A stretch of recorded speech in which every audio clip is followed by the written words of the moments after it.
मुझे पता है तुम में से बहुत लोग इस वीडियो को देखने नहीं वाले, लेकिन अगर देखते हो तो I promise you will not be disappointed. Supergirl James Gunn के डीसीयू की दूसरी मूवी होने वाली है, जो ना केवल अपनी कहानी को बताएगी, कारा की कहानी को बताएगी, बल्कि इस पूरे डीसीयू को और थोड़ा एक्सपैंड भी करेगी, क्योंकि हमें पता चलेगा कि आखिरकार सुपरमैन और उसके प्लैनेट के साथ हुआ क्या था।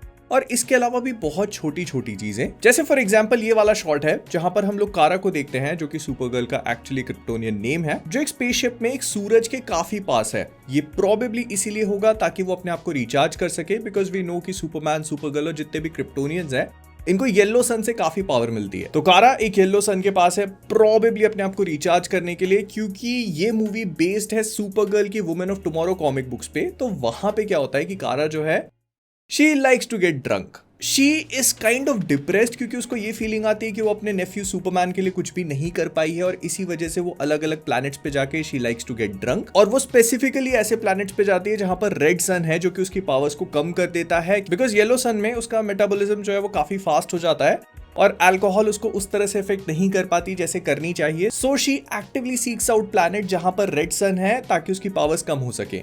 तो एक प्लैनेट पे गई होगी जहां पर शी गॉट ड्रंक, लेकिन अब अपने हैंगओवर को खत्म करने के लिए, अपने आप को रिचार्ज करने के लिए वो एक येलो सन के नजदीक है। फिर हम सुपरमैन कल के एक मैसेज को देखते हैं, जो कि कारा को कह रहा है कि तुम अर्थ पे आके रहो, तभी तो यहाँ के लोग तुमको ट्रस्ट करेंगे, but she does not give a fuck. And कारा की पावर्स वापस आ चुकी है, क्योंकि हम उसको स्पेस में फ्लोट करके क्रिप्टो के साथ बॉल फेच वगैरह खेलते हुए देख सकते हैं। वो काफी दूर फेंकती है। प्लस इसके आगे के शॉट्स देखकर ये समझ में आ रहा है कि यहाँ पर क्रिप्टो जो है वो कारा का पप होने वाला है, मतलब कारा का पेट है, जो क्रिप्टॉन के जिंदा रहने के टाइम पर भी उसके साथ में था। अब अगर मैं कॉमिक बुक्स की बात करूं तो कॉमिक बुक्स में ऐसा नहीं होता। बेसिकली क्रिप्टो कल मतलब सुपरमैन का पेट होता है, और जोरेल जो है वो एक एक्सपेरिमेंट के तौर पे क्रिप्टो को पहले अर्थ पे भेजता है। व्हेन ही रियलाइजेस कि हाँ, इस प्लैनेट पे रहा जा सकता है, उसके बाद ही वो कल को वहां भेजता है। तो जब क्लार्क वहां पहुंचता है, बड़ा होता है, तब उसका क्रिप्टो से रियूनियन हो जाता है, वो एक दूसरे को पहचान लेते हैं, and things go very smoothly from there. But इन लोगों ने डीसीयू में थोड़ी सी चीजों को चेंज किया है। यहाँ पर क्रिप्टो सुपरमैन का नहीं बल्कि सुपरगर्ल का पेट है। यही सेम चीज हम लोगों ने सुपरमैन के पोस्ट क्रेडिट में भी देख ली थी, जब कारा उसको एक्चुअली लेने आती है, तो मतलब सुपरमैन बेसिकली उसको बेबी सिट कर रहा था। फिर इसके अगले कुछ शॉट्स क्रिप्टॉन को लेके हैं, एंड आई हैव टू से आई एम वेरी इंप्रेस्ड। मतलब जैक स्नाइडर ने जो क्रिप्टॉन क्रिएट किया था वो भी देखने में बहुत इंप्रेसिव था। वो एक यूटोपिया वाली फीलिंग वहां पर भी थी, और यहाँ पर भी वो चीज मेंटेन्ड है। हम लोग कारा को देखते हैं जो कुछ व्हाइट कलर के रोब्स पहनकर कुछ लोगों के साथ में जा रही है। इसके साइड में खड़े हुए शख्स मोस्ट लाइकली इसके पिताजी जोरेल है। अब तुम इसको कालेल के पिता जोरेल से कंफ्यूज मत करना। जोरेल स्टार्ट होता है जे से, जो कि कालेल के पिता है। जोरेल स्टार्ट होता है जेड से, जो कि कारा के पिता है। ये दोनों भाई हैं, लेकिन अलग अलग पर्सनालिटीज हैं, और इसी वजह से कालेल एंड कारा दोनों कजिन्स हैं। नाउ यहाँ पे जोरेल और कारा एक दूसरे से बात कर रहे हैं, और इसी ट्रेलर से आगे समझ में आ रहा है कि ये प्रोबेबली एक फ्यूनरल वाला सीन होगा, जहां पर ये किसी की डेड बॉडी को लेके जा रहे हैं। ये मोस्ट लाइकली कारा और जोरेल के करीबी होंगे, तभी कारा यहाँ पे थोड़ी इमोशनल है। इनके कपड़ों को देख के मेरे दिमाग में एक आइडिया है कि क्या ये लोग क्रिप्टॉन की और बैक स्टोरी दिखाएंगे, या फिर दिखाएंगे भी तो कितनी। I mean, जो अभी एब्सोल्यूट यूनिवर्स है उसमें क्रिप्टॉन की एक अलग हायरार्की है। वहां पर कलर कोडिंग के थ्रू एक सिस्टम क्रिएट किया गया है, विच इज क्वाइट डिफरेंट। इसके अलावा जो बहुत सारे कॉमिक बुक इटरेशंस है ना, वहां पर ये समझ में आता है कि क्रिप्टॉन जो है वो एक यूटोपिया तो था, लेकिन वहां पर बहुत ही भयानक लेवल की पॉलिटिक्स थी, और वही एक्चुअली उसके डिस्ट्रक्शन का रीजन भी बना। तो I am really interested to see कि ये लोग इस पूरी चीज पर कितना एम्फेसाइज करते हैं। अब कारा के पिता जो जोरेल है ना, उनका काफी ज्यादा इंपॉर्टेंट रोल हो सकता है इस मूवी में भी और आगे के डीसीयू में भी, क्योंकि इसके बाद वाला शॉट अगर तुम देखोगे तो यहाँ पर हम लोग देखते हैं जब जोरेल कारा को स्पेसशिप में बिठाकर क्रिप्टॉन से अलविदा कहते हैं, और यहाँ पे पूरा क्रिप्टॉन डिस्ट्रॉय हो रहा है। लेकिन एक बहुत ही इंपॉर्टेंट सी चीज है, इसके सेंटर में से एक बीम टाइप की पास हो रही है, जो उस पूरे सराउंडिंग एरिया को एक डोम टाइप की चीज में कवर कर रही है। ये कॉमिक बुक्स में हो चुका है। तो कॉमिक्स में क्या होता है ना कि क्रिप्टॉन डिस्ट्रॉय हो रहा है, ये जोरेल और जोरेल दोनों पता लगा लेते हैं। वो अपनी हाई काउंसिल के पास जाते हैं, उनको एक्सप्लेन करते हैं, अपनी पूरी स्टडीज और फाइंडिंग्स दिखाते हैं, लेकिन हाई काउंसिल उसको एक्सेप्ट नहीं करती, और यही रीजन है कि क्रिप्टॉन डिस्ट्रॉय होने लगता है। तो जोरेल जो है वो अपने बेटे कालेल को एक शिप में बिठाता है, अर्थ पे भेज देता है, और यही सेम चीज कारा के पिता जोरेल भी करते हैं, लेकिन उसके अलावा he does another thing as well, और वो हम ट्रेलर के इस शॉट में देख पा रहे हैं। ये जो डोम टाइप की चीज बन रही है ना, ये एक्चुअली में एग्रो सिटी है। मतलब जोरेल जो है एक डोम टाइप का स्ट्रक्चर बना के क्रिप्टॉन के एक छोटे से पार्ट को प्रिजर्व कर लेते हैं, जिस वजह से इसके अंदर थोड़े बहुत लोग जिंदा बचते हैं, और उसके अलावा थोड़े टाइम तक ये लोग सरवाइव कर भी लेते हैं। हालांकि इनका भविष्य बहुत अच्छा नहीं होता, बट आई फील कि ये लोग इस मूवी में इस पूरी चीज को यूटिलाइज कर सकते हैं। मतलब ये जो पूरी एग्रो सिटी है, हो सकता है कि इसको ब्रेनियक पकड़ ले और अपने शिप पे रखे एक ट्रॉफी की तरह, बिकॉज ब्रेनियक ऐसी चीजें करना पसंद करता है और हम सबको पता है कि मैन ऑफ टुमारो में ब्रेनियक मेन विलन है। तो अगर ऐसा होता है तो सुपरगर्ल और सुपरमैन दोनों के पास एक बहुत ही बढ़िया मोटिव होगा ब्रेनियक को रोकने का। प्लस बहुत सारे कॉमिक बुक और एनिमेटेड शोज के इटरेशंस में ऐसा दिखाया गया है कि Brainiac was actually the person responsible for Krypton's destruction, या फिर ये भी बताया गया कि ब्रेनियक जो है वो क्रिप्टॉन का एआई था। उसको पहले ही पता चल गया था कि प्लैनेट डिस्ट्रॉय होने वाला है। जब हाई काउंसिल ने जोरेल की फाइंडिंग्स को कंफर्म करने के लिए ब्रेनियक से पूछा तो उसको समझ में आ चुका था कि प्लैनेट बच नहीं सकता, तो वो उनको झूठ बोल देता है। वो कहता है कि नहीं ऐसा कुछ नहीं होने वाला, और अपने आप को, अपने कॉन्शियसनेस को किसी दूसरी जगह ट्रांसफर कर लेता है और पूरा प्लैनेट डिस्ट्रॉय हो जाता है, लेकिन ब्रेनियक स्टिल सर्वाइव्स। तो हो सकता है कि यहां पर भी ये लोग इसी चीज को दिखाने की कोशिश करें। लेकिन अगर तुम इस वाले शॉट को थोड़ा भी ध्यान से देखते हो ना, तो जोरेल का जो फेस है उस पे कुछ ऐसे वेन्स टाइप की पॉप हो रही हैं और ऐसा समझ में आ रहा है कि ये पॉइजन्ड है। अब इस चीज को लेके मेरी एक और थ्योरी है। तो कॉमिक बुक्स के एक वर्जन में ऐसा भी होता है कि क्रिप्टॉन के डिस्ट्रक्शन का रीजन होता है एक ग्रीन प्लेग। मतलब जो क्रिप्टॉन है ना, उसके कोर में क्रिप्टोनाइट बनने लगता है, जिसकी रेडिएशन की वजह से क्रिप्टॉन डिस्ट्रॉय होने लगता है और उससे पहले वहां के जितने भी लोग हैं उनको एक रेडिएशन सिकनेस टाइप की होने लगती है, कुछ वैसा जो हम सुपरमैन के साथ में होते हुए देख चुके हैं। तो मे बी ये लोग भी इसी थ्योरी के साथ जाने वाले हैं कि जो क्रिप्टॉन है उसके अंदर क्रिप्टोनाइट बनने लगा, जिस वजह से इस पूरे प्लैनेट पे लोगों को सिकनेस होने लगी। और ये जो फ्यूनरल है ना, हम इसी वजह से देख रहे हैं। प्लस टीजर में कारा खुद कहती है कि Krypton did not die in a day, gods were not that kind, which can actually mean कि क्रिप्टॉन के अंदर कोर में क्रिप्टोनाइट था जो एक्सपैंड होने लगा, तो उस वजह से क्रिप्टॉन टूटा तो सही, लेकिन उसके पहले जो उसकी रेडिएशन पॉइजनिंग थी ना, उससे लोग मरने लगे। और यहां पर हम लोग जोरेल के साथ वही सेम चीज होते हुए देख रहे हैं। प्लस जब क्रिप्टॉन एक्सप्लोड हुआ तो उसके जो क्रिप्टोनाइट वाले टुकड़े थे ना, वो पूरी गैलेक्सी में बिखर गए। Plus that would totally explain the existence of kryptonite. मतलब हमने सुपरमैन मूवी में क्रिप्टोनाइट को ऑलरेडी एग्जिस्ट करते हुए देख लिया। तो मे बी इसका लॉजिकल एक्सप्लेनेशन ये दिया जा सकता है कि जब क्रिप्टॉन टूटा तो उसके अंदर जो क्रिप्टोनाइट था वो भी बिखरा और पूरी गैलेक्सी में उसके टुकड़े इधर उधर पहुंच गए और उसी में से कुछ आ गिरे अर्थ पे। खैर, क्रिप्टॉन, क्रिप्टोनाइट, ये मुझे बहुत फैसिनेट करती है चीजें, इसी वजह से मैंने सोचा कि थोड़ा इस पे डीप डाइव करते हैं। बट मूविंग ऑन, अगर तुम इस वाले शॉट को पुराने टीजर वाले शॉट से कंपेयर करके देखते हो तो कलर ग्रेडिंग का काफी सिग्निफिकेंट डिफरेंस है। प्लस अगर तुम ये वाला शॉट देखोगे तो कारा एक शिप को एक दूसरे प्लैनेट पे लैंड करवाती है। अब सारी चीजें नॉर्मल है, लेकिन कारा को एक स्पेसशिप की जरूरत क्यों है अगर वो खुद उड़ सकती है? तो इसका रीजन जो मैंने पहले दिया था ना कि ये प्लैनेट प्रोबेबली रेड सन वाला होगा, जहां पर कारा की पावर्स थोड़ी कम हो जाती है। उसके पास सुपर स्ट्रेंथ होगी, लेकिन इसके अलावा जो एडवांस पावर्स है ना, जैसे हीट विजन हो गया, उड़ने वाली पावर्स हो गई, उनका यूज नहीं कर पाएगी। ऐसा क्यों है मैं आगे बताता हूँ। प्लस ये वाला शॉट भी बहुत बढ़िया है कि वो अपने स्पेसशिप में क्रिप्टो के साथ बैठ करके कुछ खा पी रही है, एक मूवी देख रही है।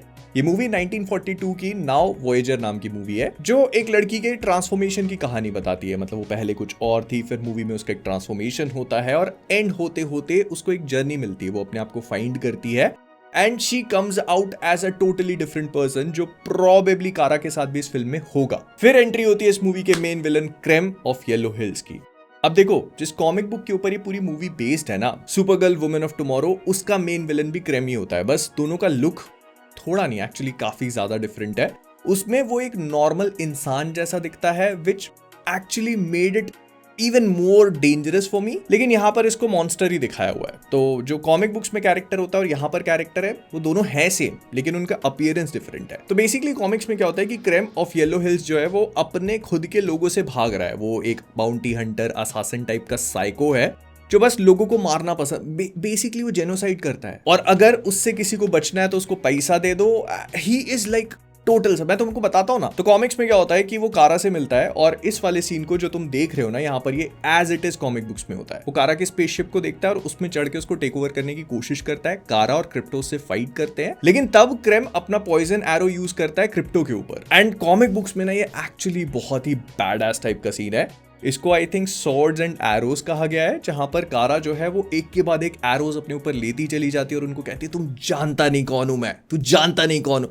I hope this translates into the movie, क्योंकि कॉमिक बुक्स में ये पैनल बहुत तगड़े हैं। एंड जब वो क्रिप्टो को शूट करता है ना, तब जाकर कारा थोड़ी ठंडी पड़ती है, बिकॉज शी रियलाइजेस कि अब उसे क्रिप्टो को बचाना होगा। और यहाँ पर भी वही सेम चीज हो रही है। उसके पास 3 दिन है, एंटीडोट उन्हीं लोगों से लेना है। अब यहाँ पर एक छोटा सा डिफरेंस ये है कि जो लड़की है ना, ब्रिगेंड्स वर्ड यूज करती है। ब्रिगेंड्स एक्चुअली में एक, बस इतना समझ लो कि स्पेस पायरेट्स टाइप के लोग होते हैं उनको क्रेम बाद में जाके ज्वाइन करता है, लेकिन यहां पर ऐसा लग रहा है कि वो ऑलरेडी उनका पार्ट है। एंड ऑल्सो वो जो मैंने तुमसे चीज कही थी ना कि कारा जो है वो अपनी फ्लाइट और हीट विजन का यूज नहीं कर सकती है यहाँ पर, उसका इस वाले सीन में बहुत बढ़िया एग्जाम्पल दिखता है, क्योंकि क्रिप्टो उड़ के नहीं जा रहा, वो भी दौड़ के जा रहा है, और कारा क्रिप्टो को इतनी बुरी तरह से चोट लगने के बाद भी उड़ के उनको रोकने की कोशिश नहीं करती और ना ही अपनी हीट विजन का इस्तेमाल करती है, विच मीन्स कि उसके पास सुपर स्ट्रेंथ या थोड़ी बहुत पावर्स हैं, लेकिन फुल कैपेसिटी में नहीं। फिर इस लड़की पे भी बात कर लेते हैं। तो ये जो लड़की है ना, ये इस पूरी कहानी का एक सेंट्रल प्लॉट डिवाइस समझ सकते हो, क्योंकि इसी की वजह से चेन ऑफ इवेंट्स ट्रिगर होते हैं।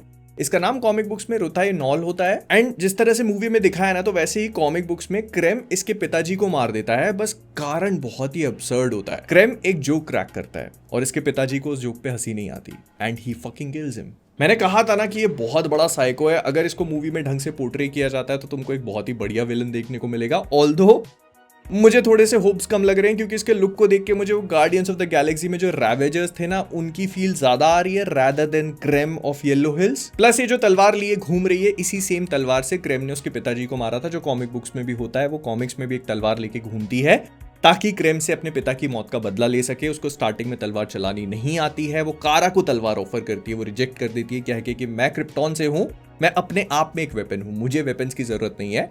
तो रुथाई जो है वो खुद तलवार चलाना सीखती है और आखिरी तक काफी बढ़िया हो भी जाती है। एंड आई थिंक कि मूवी में भी ये चीज हो सकती है, क्योंकि इस वाले शॉट में हम इसको खुद तलवार फेंक के एक बाइक वाले को गिराता हुआ देख सकते हैं। लेकिन फिर एंट्री होती है द मेन मैन लोबो की।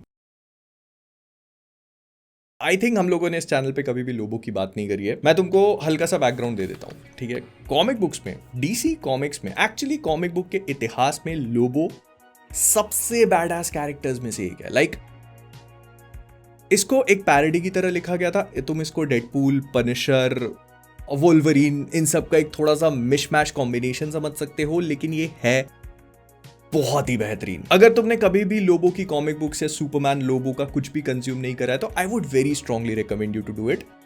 तुमको थोड़ा बैकग्राउंड देता हूं ना मैं। तो लोबो बेसिकली एक ऐसी रेस को बिलोंग करता है जिनको जानियंस कहा जाता है, एंड लोबो उस पूरी रेस का आखिरी बचा हुआ है, जैसे सुपरमैन क्रिप्टॉन का है ना। बस फर्क ये है कि सुपरमैन जो है उसने अपनी रेस के खिलाफ कुछ नहीं किया, लेकिन लोबो ने जितने भी जानियंस थे उनको खुद मारा, क्योंकि उस पूरी चीज को वो एक साइंटिफिक एक्सपेरिमेंट कहता है। He is absolutely psychotic badass character. पता है इसकी सबसे बेस्ट चीज क्या है? ये सिर्फ बातें नहीं करता, he is absolutely a very powerful killing machine. ये भयानक तरीके का रीजनरेशन फैक्टर कैरी करता है, मतलब अपनी खुद की सिर्फ एक बूंद से पूरा का पूरा लोबो दोबारा से रीजनरेट हो सकता है। सुपरमैन जितना पावरफुल है, बिना क्रिप्टोनाइट के सुपरमैन को टक्कर दे सकता है बहुत अच्छी खासी। लेकिन उसके अलावा ना एक बहुत ही एक्सपर्ट बाउंटी हंटर और ट्रैकर है। अगर तुम इसको खून की एक बूंद सुंघा दोगे तो अपने सेंसेस के थ्रू ये पूरी गैलेक्सी में उस बंदे को ढूंढ निकालेगा। फिर अगर किसी से कोई प्रॉमिस कर दिया तो उसको कभी नहीं तोड़ता, चाहे कुछ भी हो जाए। He will go to absolute lengths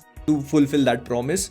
और मूवी में भी आई थिंक ये वही काम कर रहा है। और यहां पर मुझे बोलना पड़ेगा कि इन लोगों ने जो जेसन मोमोआ को लोबो का पूरा लुक दिया है ना, इट्स एब्सोल्युटली मतलब मजा आ गया। मैं इतना एक्सपेक्ट नहीं कर रहा था। मुझे लग रहा था कि अगर लोबो को लाइव एक्शन में कभी भी पोर्ट्रे किया जाएगा, भले जेसन मोमोआ क्यों ना पोर्ट्रे करे, मतलब वो कॉमिक बुक वाली बात नहीं हो सकती, क्योंकि he is one of those characters who is too good to be true, जिसको लाइव एक्शन में उतने अच्छे से पोर्ट्रे किया नहीं जा सकता। बट हियर वी आर, बढ़िया है भाई। और जेसन मोमोआ एक्वामैन से ज्यादा इस रोल के लिए बने हुए हैं। ही इज लोबो, तुम देख लेना मूवी में। खैर, फिर हम लोग कारा को अपनी हीट विजन फ्लाइट की पावर्स यूज करते हुए देखते हैं, जिसका मतलब ये है कि उसको येलो सन मिल गया है, वो उस प्लैनेट से बाहर निकल गए। कॉमिक बुक्स में वो बिना स्पेसशिप के उड़ के नहीं जा सकती, तो ये लोग एक स्पेस कैब लेते हैं, उसमें बैठने के बाद ये लोग उड़ के जाते हैं। वहां पर एक ड्रैगन मिलता है, वो वहां नहीं जाते, शायद मूवी में होगा भी नहीं। लेकिन फिर हमको दिखाई जाती है लोबो की बाइक। या ही हैज अ बाइक, तो इसको स्पेस हॉक कहा जाता है।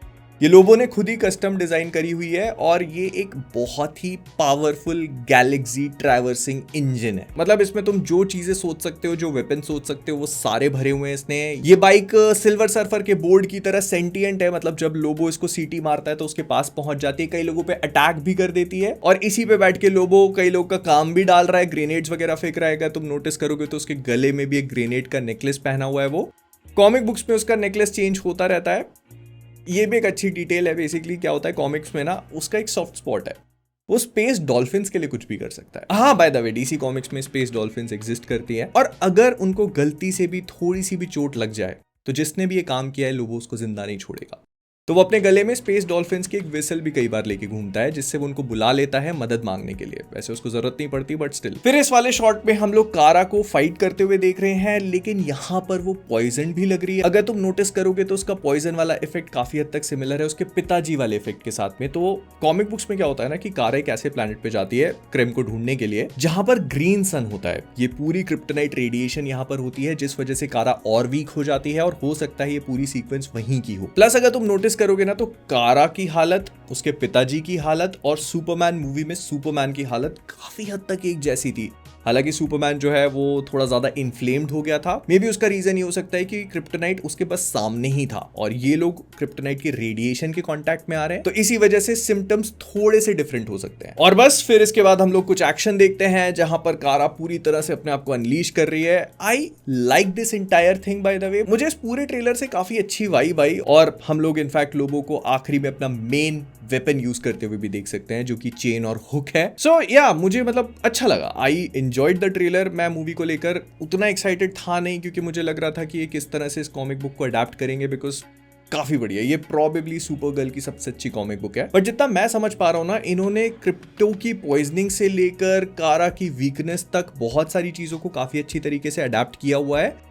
उसके अलावा लोबो इस कॉमिक बुक में एग्जिस्ट नहीं करता, लेकिन इन्होंने उसे भी इंक्लूड कर दिया ताकि वो डीसीयू में उसको इंट्रोड्यूस कर पाए मैन ऑफ टुमारो मूवी के लिए। बट उसका प्रोबेबली काम होगा क्रेम को ट्रैक करना। वो जो मैंने कहा था ना कि खून की एक बूंद से गैलेक्सी में कहीं पर भी ढूंढ सकता है, तो that is what he is here for. वो कारा और रुताई की मदद कर रहा है क्रेम को ट्रैक करने के लिए, ताकि वो अपना बदला ले सके। मोस्ट लाइकली लोबो का भी इसमें कोई मतलब होगा, वो ऐसे किसी की मदद नहीं करता। प्लस जिस तरह से इन लोगों ने क्रिप्टॉन का पूरा डिस्ट्रक्शन दिखाया ना, वो देखने के लिए मैं एक्साइटेड हूं कि ये लोग एक्चुअली उस पूरी चीज को कैसे सुपरमैन, मैन ऑफ टुमारो, इन सब चीजों के साथ में कनेक्ट करेंगे।